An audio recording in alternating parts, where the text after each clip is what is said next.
할렐루야. 우리 교회 창립 주일이 언제인지 아십니까? 우리 교회는 1925년 10월 셋째 주일에 시작한 것으로 기록되어 있어서 그날을 창립 기념일로 지키고 있습니다.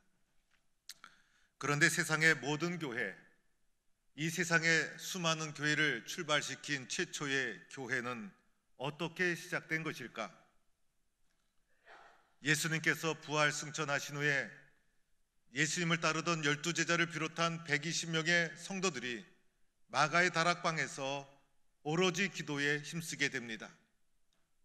그러던 중에 오순절날이 임하게 되고 예수님께서 말씀하신 대로 성령 임재를 경험하게 됩니다. 하늘로부터 임하는 놀라운 성령의 체험을 하고 나서 그 성령의 체험이 이 땅에 교회를 최초로 태동시키게 된 것입니다. 이날을 가리켜 성령 강림주일로 교회는 지키고 있는데 오늘이 바로 성령 강림주일이 되는 것이고 이날은 세상의 모든 교회의 창립주일이라 할 수가 있는 것입니다.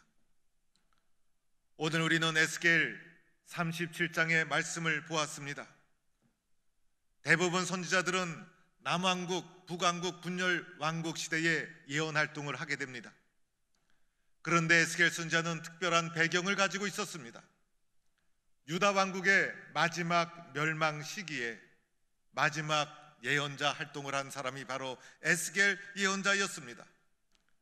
기원전 589년에 바벨론의 느부갓네살 왕이 예루살렘을 침략해서 예루살렘을 점령합니다. 유다 왕 여호아긴을 비롯해서 유다의 모든 엘리트들을 잡아 바벨론으로 끌고 갑니다. 그리고 시드기야라는 왕을 유다의 호수아비 왕으로 세워놓게 됩니다. 이때 바벨론으로 끌려간 사람 중에 에스겔이 있었던 것입니다. 에스겔은 바벨론에서 예언자로서 부름을 받게 되는 특별한 환경을 가지고 있었습니다. 에스겔의 뜻은 하나님께서 힘있게 하셨다라는 뜻을 가지고 있습니다. 나라가 멸망당할 것이 분명했습니다. 이미 북이스라엘은 멸망당하고 말았습니다.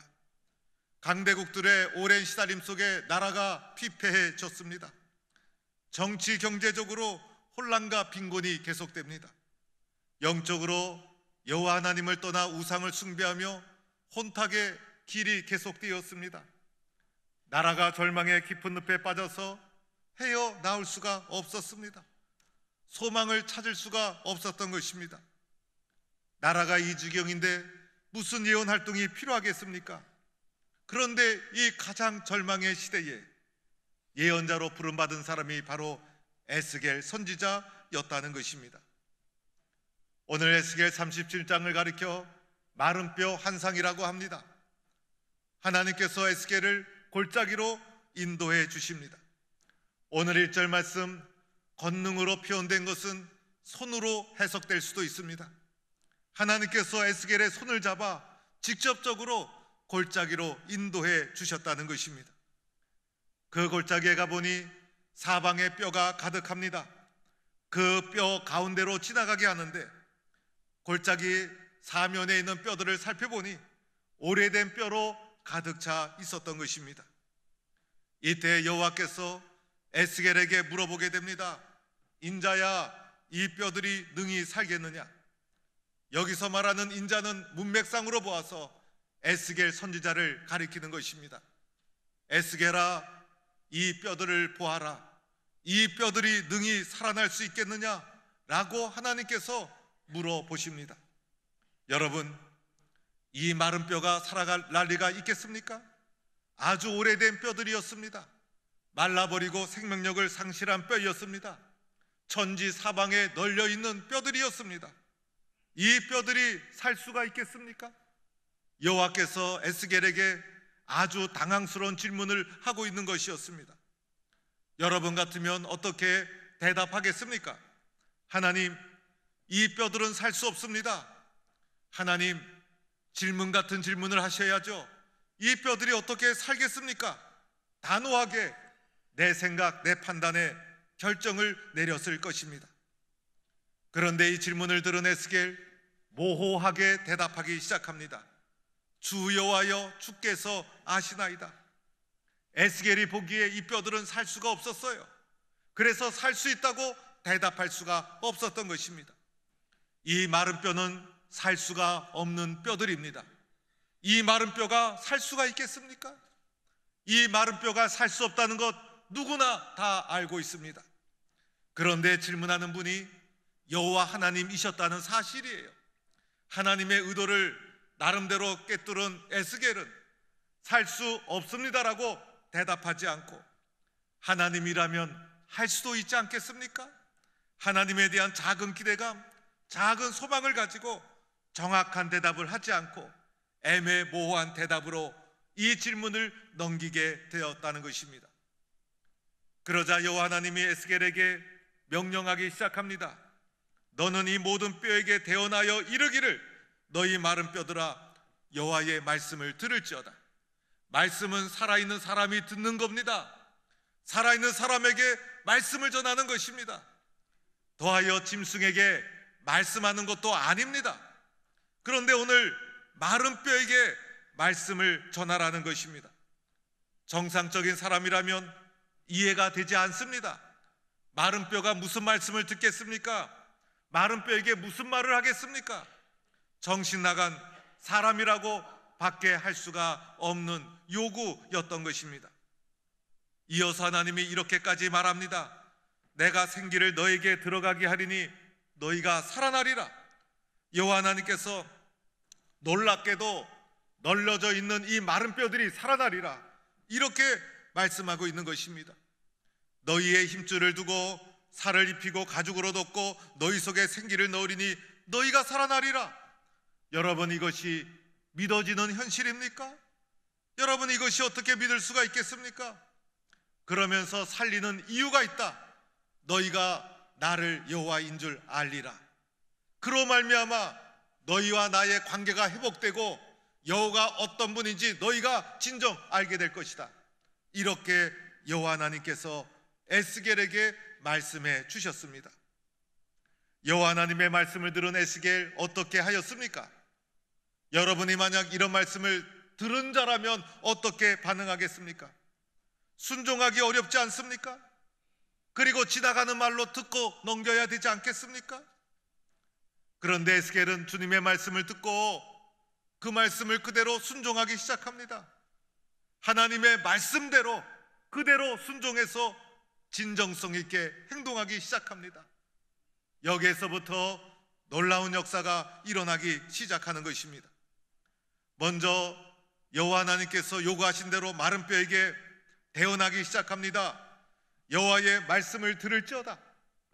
그러자 놀랍게 여호와의 말씀을 들은 마른 뼈가 움직이기 시작합니다.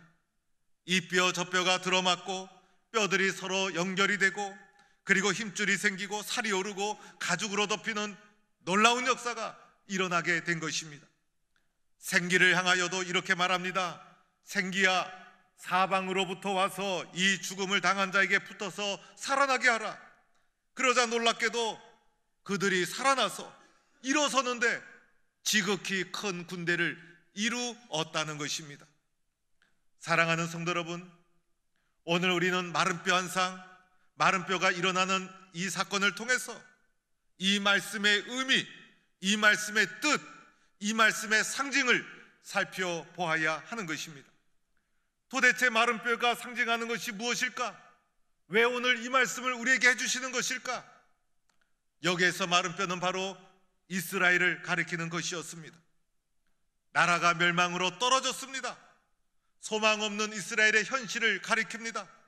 마른 뼈와 같은 것이 이스라엘의 현실이었습니다. 다시는 회복할 수 없는 절망적인 상황, 다시는 일어설 수 없는 절망적인 상황으로 떨어진 이스라엘의 현실을 가리키고 있는 것입니다. 그런데 마른 뼈가 일어나 큰 군대를 이룬 것처럼 이스라엘은 다시 일어날 수 있다. 다시 일어나야 된다. 너희들은 다시 살아날 수 있다. 마른 뼈와 같이 절망의 상황일지라도 너희들은 다시 일어날 수 있다. 다시 살아나야 한다는 것을 오늘 말씀을 통해 우리에게 말해주고 있는 것입니다. 하나님의 뜻은 이스라엘이 죽어가는 것일까요? 하나님은 오늘 말씀을 통해서 이스라엘이 마른 뼈와 같은 상황이라는 현실을 보여주고자 하는 것일까요? 하나님의 뜻은 그것이 아니었어요. 마른 뼈와 같을지라도 살아나리라, 일어서리라, 이것을 우리에게 보여주고 있다는 것입니다. 오늘 말씀을 1절부터 10절까지 읽어보면 오늘 말씀을 이끌어가는 중요한 단어가 있어요.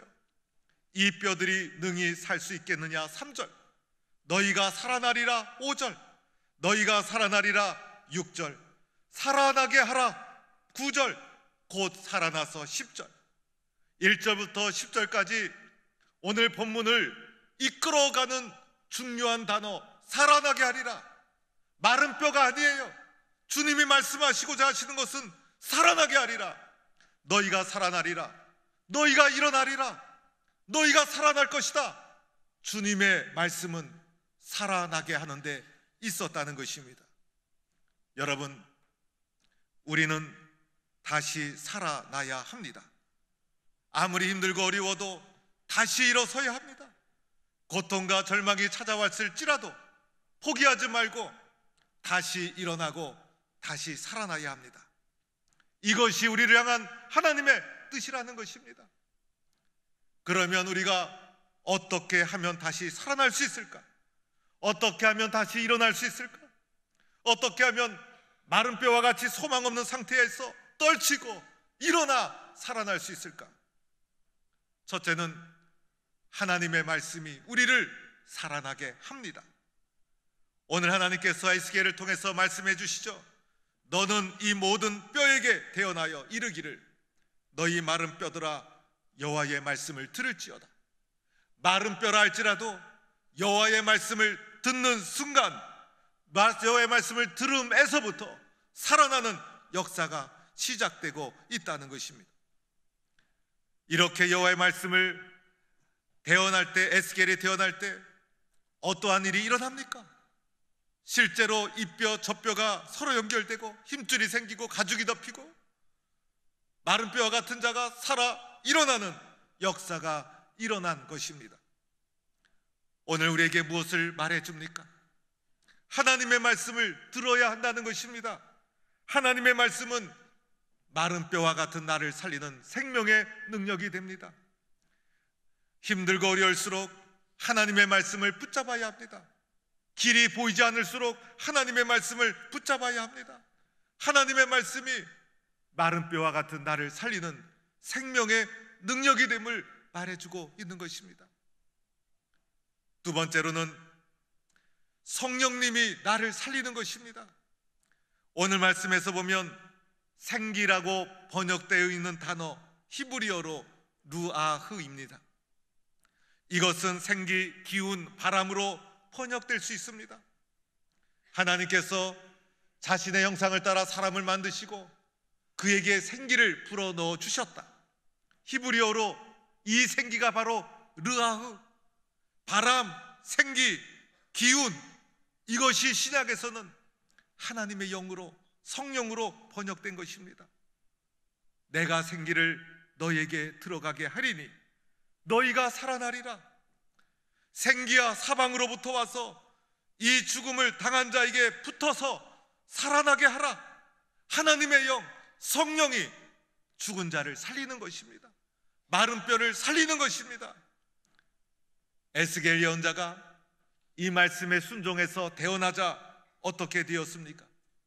생기가 그에게 들어가서 곧 살아서 일어나는데 세상에 누구도 감당할 수 없는 극히 큰 군대를 이루더라. 그 규모를 상상할 수 없을 정도였어요.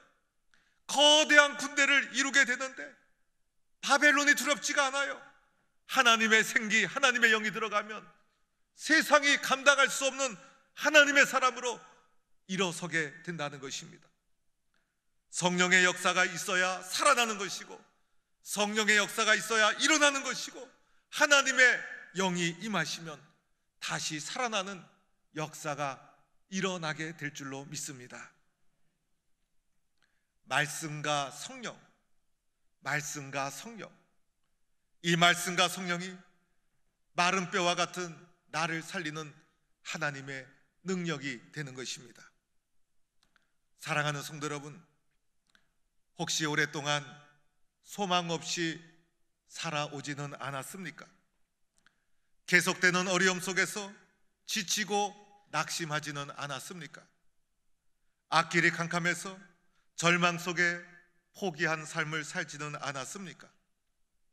계속되는 영적인 침체 속에서 벗어나지 못해서 기쁨 없이 무기력하게 의무감으로 신앙생활 해오지는 않았습니까? 우리는 살아나야 합니다. 일어서야 합니다. 이대로 살아갈 수가 없는 것입니다. 오늘 주님이 마른 뼈 한 쌍을 통해서 우리에게 말씀해 주시는 것은 마른 뼈와 같은 너희일지라도 살아나리라, 살아나리라, 이것을 우리에게 말씀하고 있는 것입니다. 저는 요즘 마음이 무겁습니다. 여러 가지 기도 제목이 갑자기 생기면서 마음이 무겁습니다. 우리 성도들 가운데 몸이 아픈 성도들이 갑자기 많아졌어요. 암 수술을 갑자기 하는 성도들이 하나둘 늘어났습니다. 큰 수술을 하는 성도들도 생겨났습니다. 갑자기 교통사고가 나서 중환자실에서 나오지 못하는 성도도 한두 분 갑자기 생겼습니다. 더하여 쓰러지셔서 회복받지 못하고 오랫동안 힘들게 하루하루를 이겨나가는 성도들이 있습니다. 기도할 때마다 마음이 무겁고 안타깝습니다. 하나님, 저에게도 능력을 주셔서 바울처럼 베드로처럼 기도할 때마다 성도들이 일어났으면 좋겠습니다.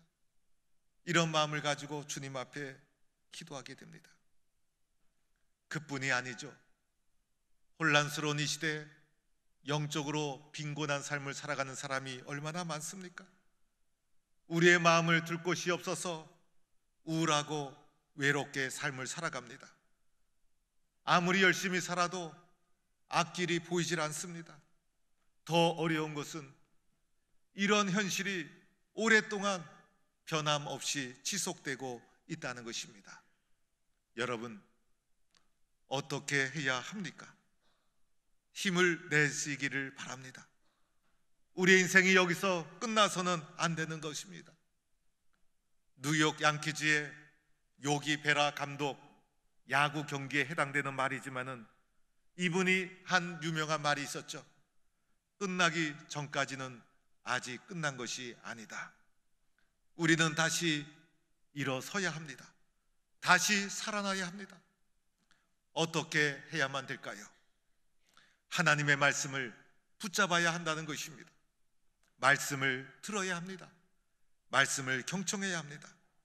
하나님의 말씀대로 되어질 줄로 믿고 말씀에 순종해야 합니다.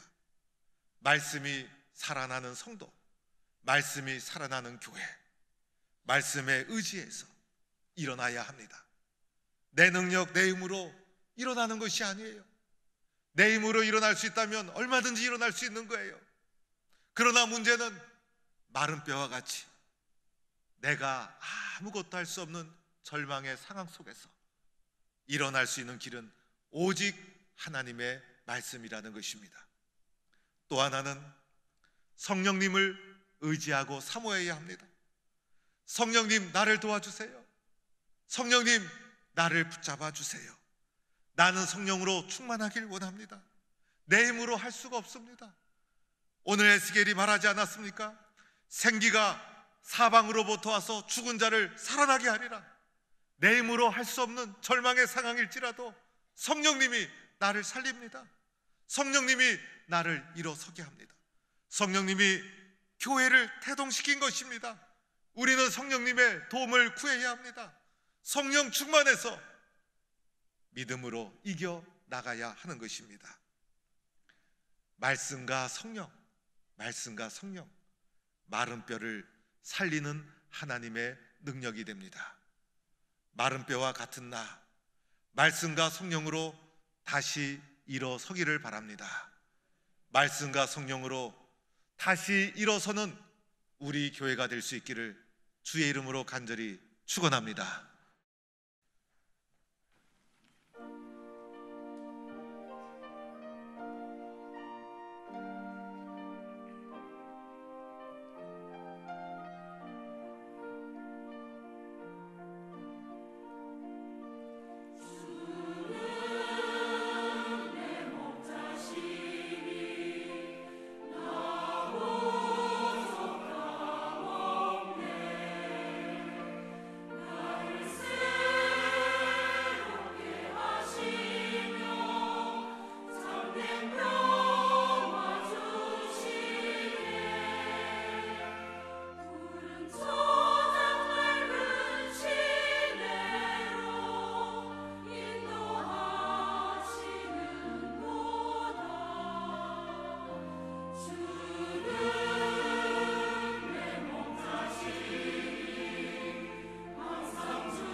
아멘.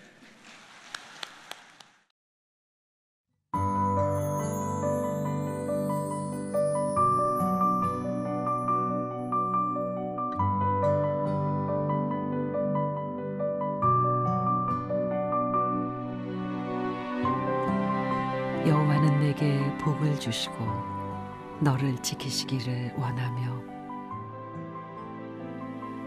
여호와는 그의 얼굴을 내게 비추사 은혜 베푸시기를 원하며 여호와는 그 얼굴을 내게로 향하여 드사 평강 주시기를 원하노라 할지니라 하라.